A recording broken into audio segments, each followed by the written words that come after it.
Halo semua, kali ini saya Safanya Kalista dari Networking Departemen UKM Mahasiswa Wirausaha Universitas Brawijaya akan menemani kalian di MWEDU episode 5.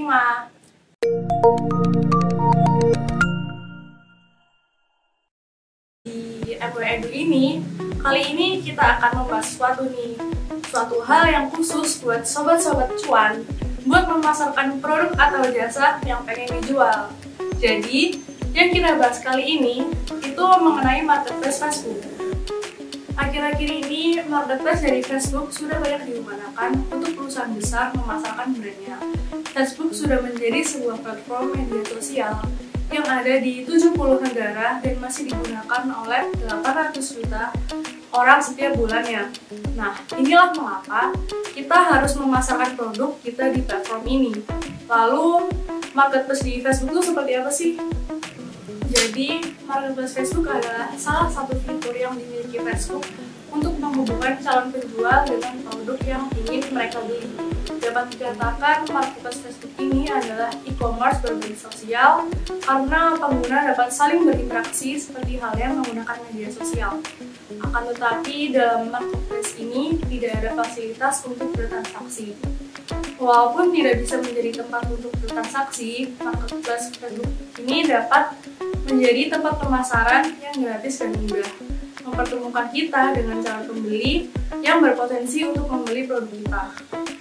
Wah, pasti beberapa dari kalian udah makin kepo nih, sama gak sabar ya buat nyoba bertransaksi jual beli melalui marketplace Facebook ini.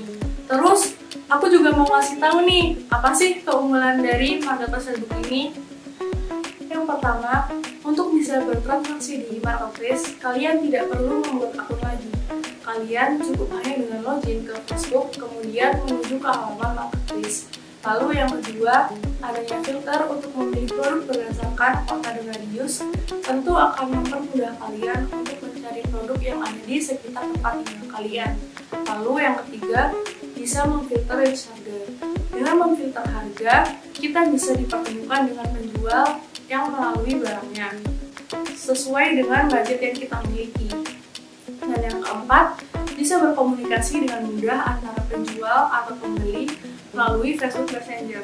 Dengan kemudahan komunikasi ini, penjual dan pembeli bisa melakukan negosiasi untuk mendapatkan kesepakatan yang saling menguntungkan.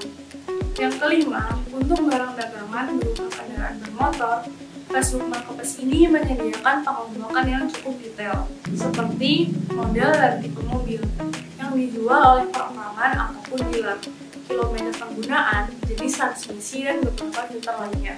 Lalu yang terakhir nih, barang bekas yang dijual di Facebook Marketplace ini cenderung dari tangan pertama, sehingga kalian bisa mendapatkan barang bekas dengan kualitas yang masih bagus dan sangat layak pakai, dengan harga yang tentunya lebih ramah di kantong.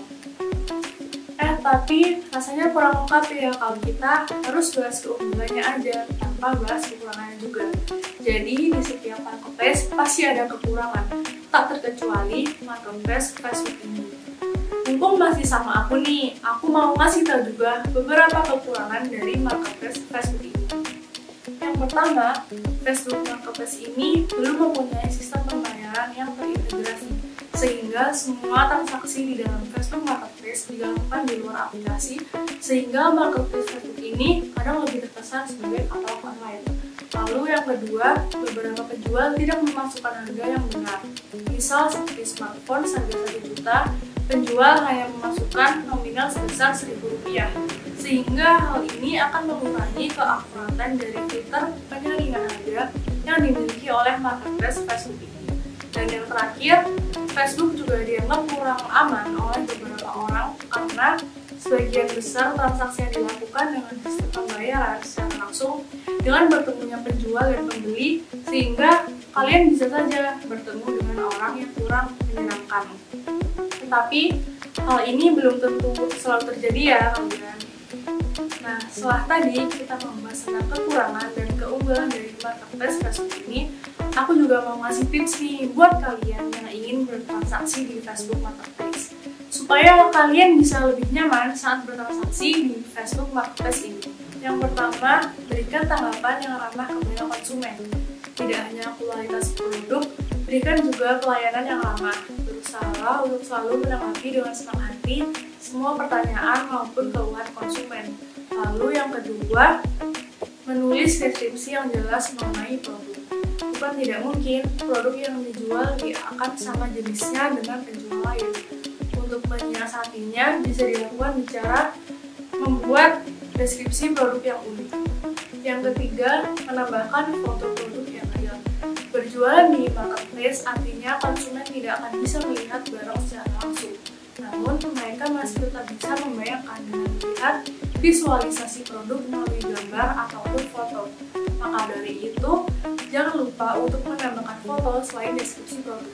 Foto yang ditambahkan juga harus yang real, karena jika produk sampai ke tangan konsumen ternyata tidak sama dengan gambar, mereka pasti akan kecewa. Ini akan membuat tingkat kepercayaan konsumen pada toko bisa menurun. Hanya itu, aku juga ada tips nih buat kalian yang mau membeli barang melalui marketplace. Yang pertama, kita harus mencari tahu reputasi penjual. Sebelum memutuskan untuk membeli suatu barang secara online, terutama di marketplace Facebook, penting untuk melakukan riset terlebih dahulu terhadap toko penjual barang yang akan dibeli. Lalu yang kedua, apakah harganya masuk akal? Jangan tergiur oleh harga murah, karena hal ini bisa saja membuatmu terjebak. Kita harus membandingkan dengan harga produk yang sama dengan beberapa toko sekaligus. Lalu yang ketiga, kita harus membaca deskripsi produk. Jika sudah memastikan reputasi toko dan harga produk terbilang wajar-wajar saja, kita harus membaca deskripsi produk dengan saksama. Pertama, sesuaikan judul dengan deskripsi yang ada di halaman produk. Pastikan nama barang, varian, spesifikasi hingga kelengkapan yang akan ditawarkan sudah sesuai. Jika informasi kurang lengkap, kamu bisa menanyakan langsung ke penjual melalui fitur pesan. Oke, jadi itu dia pembahasan pada MW Edu 5 kali ini. Jangan lupa like, comment, and subscribe channel Mahasiswa Wirausaha. And see you di konten selanjutnya.